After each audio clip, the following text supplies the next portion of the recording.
Gustai, ko pritrūko šiandien pergalį iškovoti tavo akim?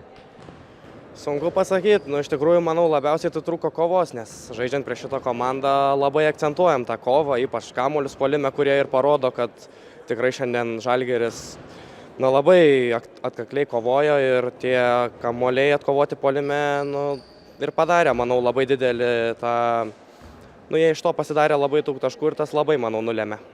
Iki didžiosios pertraukos Žalgiris dominavo puolenta, ten buvo 9 kamuolius puolime nusiėmė, per trečią kėlinį, pavyzdžiui, tik vieną jau atkovojo.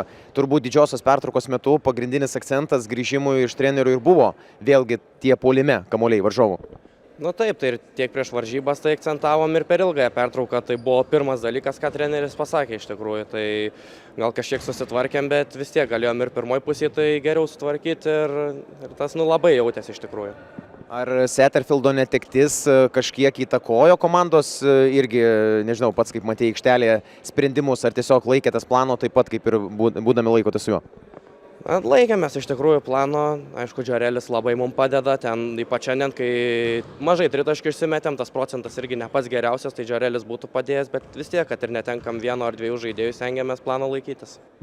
Pats paskutinės kelias rungtynes neturėjai gana sėkmingų, bet dabar šiandien sužaidėjai puikiai. Ko reikia, kad visada būtum toks ant parketo kaip šį vakarą? Nežinau, jeigu žinočiau, gal dažniau ir pavyktų sužaisti, bet dar bandau, esu jaunas žaidėjas, žiūriu, gal kas veikia prieš rungtynės, gal dar kažkokie kiti dalykai, bet dar ieškau savęs.